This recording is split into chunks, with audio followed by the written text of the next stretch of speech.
वसुदेवसुतं देवं कंसचाणूरमर्दनं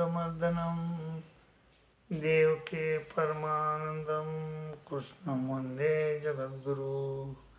श्री गोपाल कृष्ण महाराज की जय।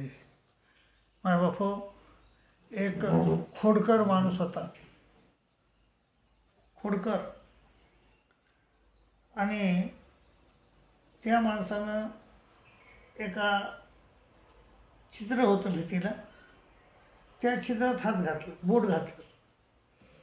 त्या छिद्रात होता इंचू, त्या इंचानं द्याला ठाका त्याला. त्याचं काम त्यानं केलं, पण तो म्हणला नाही की मला इंचू चावला दुसऱ्या लोकांना. अरे ते म्हणलं काय गार लागलं म्हणलं ह्या याच्यात, किती छान वाटायले. आणि मग तसं म्हणल्यानंतर दुसऱ्याही माणसानं त्यात बोट घातलं, त्याला बी ठणका द्याला. तो म्हणला अरे काय गार लागायला, म्हणलं मस्त छान येशीसारखं वाटायले. त्याला तिसऱ्यानं म्हणजे असे अनेक लोकायला त्या इंचवानं ठणके दिले. हे कोणी कोणाला सांगितलं नाही.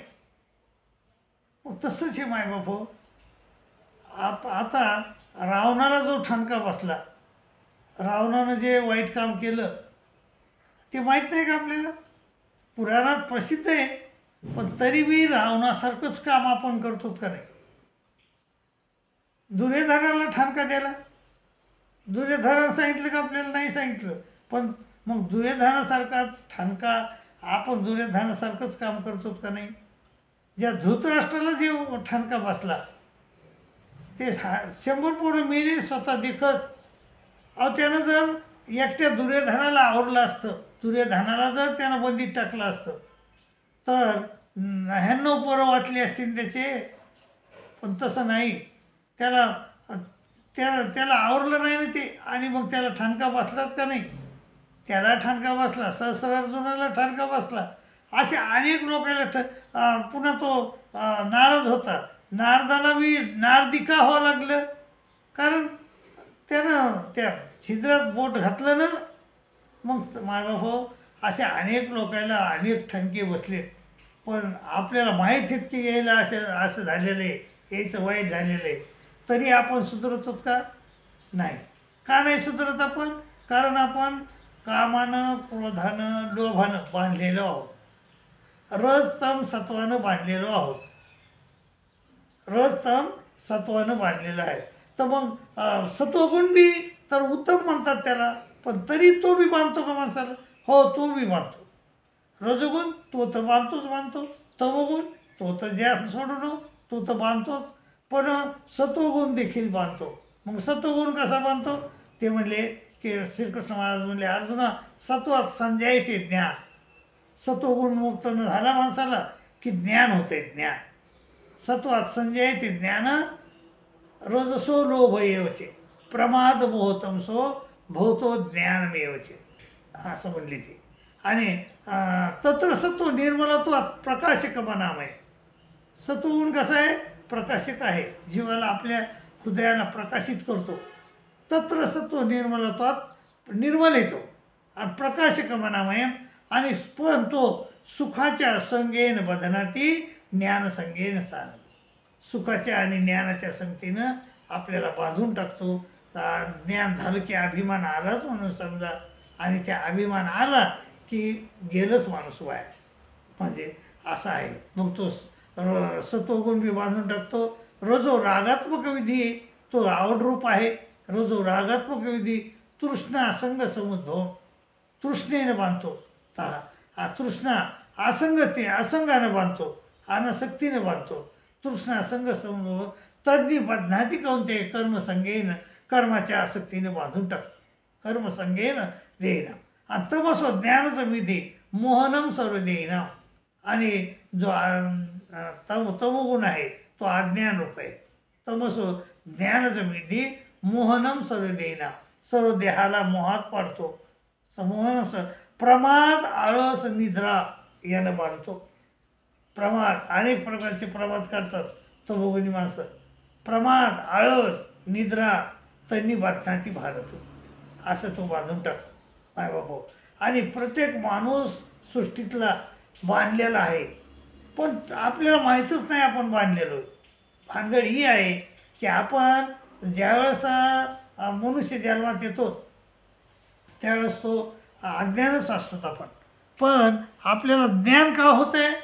ज्ञान ज्यावेळेस आपण शास्त्र पठण करू, संतांच्या संगतीमध्ये जाऊ, संतांच्या संगती तर जातच नाहीत आपण संसाराच्या संगतीत जातो आणि मग त्या त्रिगुणानंच चालत असतो. संतांच्या संगतीत झालं पाहिजे. संतांची संगती हा माझा विश्वास, दृढ भाव आणि दास झालो त्यांचा, असं व्हायला पाहिजे. आपण सहानी संत समागमी धरावी आवडी, करावी तातडी परमार्थाची. साधुबोध झाला नुरोनी आठ्याला, ठायचा मुराला अनुभव आहे. कितीतरी तुम्हाला प्रमाण देता येतील संतांचे. आणि काय म्हणजे ते, आणि निकट वास बरा संत पायी, संतांच्या पायापाशी निकट वास, भाग्य तरी नव्हे धनपुत्र दारा, पण निकट वास बरा संत पायी असं म्हणलेलं आहे. तर मग मायबाबा, हे आपण संतांच्या संगतीत गेल्याशिवाय आपल्याला कळत नाही की आपण कशानं बांधलेलो आहे आणि आपण पाप का करतो. मायबाबा, तुम्ही रजोगुणा, तमोगुण आणि सत्वगुणानं बांधलेले. मी तुम्हाला काही वाईट बोललो की तुमच्या तो तमोगुण डवातल्या जातो, तमोगुण डिवातल्या जातो, तो वर येतो आणि तुम्ही मग मला काही बी वाईट बोलतात, आभास झालं, संपली.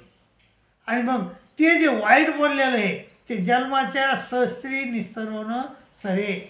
ते एक चूक केली तुम्ही. कारण काय होतं आहे, क्रोधात भोवती समोह, समोहात स्मृतिविभ्रम, आणि स्मृतिभ्रशात बुद्धिनाशो, बुद्धिनाशात प्रवेशेती. आता मला सांगा, हा जो होता नारद होते ते तर देवर्षी होते ना. आणि देवर्षी असताना त्याला ज्ञान नव्हतं का? होतं. पण त्याचं ज्ञान ह्या कामानं झाकून टाकलं. त्याला काम उत्पन्न झाला आणि त्याला वाटलं की आपण लग्न करावं. आणि मग बरं गेले तर कोणाकडे गेले पत्नी मागायला? असं साध्या माणसाकडे झालं. पण ते गेला तर श्रीकृष्ण महाराजाकडे गेले आणि श्रीकृष्ण महाराज रागावले नाही. हे म्हणले, नारद म्हणले, देवा तुम्हाला किती पत्न्या येतात? 16,108 पत्न्या आहेत, त्यातली एक पत्नी मला देऊन टाका ना, इतक्या तुम्हाला काय करायचं आहे? ते श्रीकृष्ण महाराज म्हणले, काय रागावले नाही, चिडले नाही. आणि ते म्हणले, तुला मी ज्या घरी नाही त्या घरची घेऊन जा. आणि मग फिरत गेले आणि सत्यभामा त्याची बहीण होती. त्या सत्यभामाच्या घरी श्रीकृष्ण महाराज अपसेट, म्हणजे घेऊन जाय तुझी बहीण, असं. म्हणजे एवढे म्हणजे ब्रिलियंट आणि होते श्रीकृष्ण महाराज. आणि त्याला धडा बरोबर नारदाला धडा शिकविला. आणि असेच धडे नियती आपल्याला शिकवत असते. जसा श्रीकृष्ण महाराजांना धडा नारदाला शिकवला. आणि मग नारद गेले आणि एका बारवर जाऊन बसले. तिथं श्रीकृष्ण महाराज गेले तर पुन्हा मग त्याला म्हणले, जा ना ह्या विहिरीत उडी मारा म्हणले, तुमचं सगळं निघून जाईल. आणि मग उडी मारली तर नारदाची नारदी झाली आणि 60 मुलं झाली त्या नारदीला. आणि मग ते मुलं बी वारले, तो माणूस बी वारला. पुन्हा हे नारद त्या बारवाच्या कडीला रडत बसले. पुन्हा श्रीकृष्ण महाराज गेले, पुन्हा म्हणले, नारदजी याच्यात उडी मारा. मग पुन्हा मारली उडी, पुन्हा नारदीचा नारद झाला. माय बाबा, एवढं दुःख आपल्याला नारदाला भोगावं लागलं, तर मग तुम्हाला भोगावं लागणार नाही का? तेवढं दुःख आपल्यालाही भोगावं लागणार का? दशरथ राजाला माहीत नव्हतं का की 3 बायका करू नये? माहीत नव्हतं का? होतं माहीत. पण तरी बी कौशल्य माता होत्याच त्याला. कौशल्य मातेच्या वडिलांना काय समजून दिलं असं याला दशरथ राजाला मुलगी, अरे बाबा माझी हा दशरथ हा अयोध्येचा राजा आहे आणि त्याच्या घरी माझी मुलगी सुखी राहिली का? सुखी नाही, अजिबात तिला सुख नाही मिळालं. ताबडतोब सुमित्रा आणली त्यानं. सुमित्रा आणली की कैकेयी आणली आणि कैकेयी आणल्यानंतर कैकेयीनं ज्या भानगडी केल्या आणि त्याच्यात मग ह्या दशरथ राजाला राम राम करीत मारावं लागलं माय बापू. मग हे सगळं माहीत असताना आपण करतो का? कारण काम एश क्रोध एश रजोगुण समद्भव. हा काम हा क्रोध रजोगुणापासून उत्पन्न होतो आणि तो महाशनो आहे, महाखादाड आहे, महापापमा आहे आणि आपल्या बुद्धीला तो झाकून टाकतो. विद्येना मी वैरिना. कसं झाकून टाकतो? धुमेना वेते वन्य. जसा धुरानं अग्नी झाकल्या जातो. धुमेना वेते वन्य यथा दर्शो बलेरेचे. आणि आरसा धुळीनं झाकल्या जातो. आणि धुमेना वेते वन्य यथा दर्शो बलेचे यथोल्बे नावत गर्भ. आणि गर्भानं जारानं गर्भ झाकल्या जातो. तदा तेने दमावतं. तसं जाणत्याचं ज्ञान कामानं क्रोधानं झाकल्या जातं. धुमेनावृत्तीने यथा दोष म्हणायचे यथोल्बेनावृत गर्भस तदा तेने दमावृतम. आवृतम ज्ञानमेतेन ज्ञानीनो नित्यवैरिना कामरूपेण कौंतेय दुष्फले दानदेचे. आणि हे काम इतकं वाईट आहे, दुस्तर आहे की तो किती बी भोगला तरी तुम्हाला तुमचं पोट भरत नाही. जसं अग्नीमध्ये कितीही लाकडं टाकले तरी अग्नी शांत होत नाही, तसा तुम्ही कितीही काम भोगला तरीही त्याचं कामाचं पोट भरत नाही. धुमेना काय म्हणले ते? धुमेना वेळी यांनी यथा दोष यथोल्बेनार्थ गर्भस्तदा तेने नमावृतम. आवृतम ज्ञानमेतेनं ज्ञानेनो नित्यवैरिना कामरूपेण कौंतेय दुष्पुरे इंद्रियानी मनोबुद्धी रस्याधिष्ठान उच्यते. हे काम आणि क्रोध कुठं राहतात? इंद्रिय मनोबुद्धीमध्ये राहतात आणि तिथून आपल्याला इंद्रिय आणि मनोबुद्धी रस्याधिष्ठान उच्यते. एतेरिमोत्यस्य ज्ञानमावृत्ते देईना. आणि तो तिथून आपल्याला मोहित करतात, ते भ्रमात पाडतात. ज्ञानमावृत तस्मातो मिंद्रिया न्यादो. श्रीकृष्ण महाराज अर्जुना तस्मातो मिंद्रिया न्यादो नियमे भर्तर्षभ पाप पानम प्रजयेनम ज्ञान विज्ञान नाश. इंद्रियानी पराण्या. इंद्रियापेक्षा मन श्रेष्ठ आहे. इंद्रिया आणि पराण्या.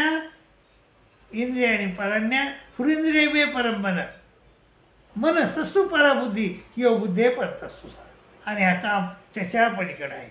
म्हणून श्रीकृष्ण महाराज आपल्याला सांगतात की एवं बुद्धे परमबुद्ध्वा संस्थभ्यात्मात्मना जय शत्रू महाभाव कामरूपम दुरासत. अशा ह्या दुराचारी कामाला ठार मारा, ठार.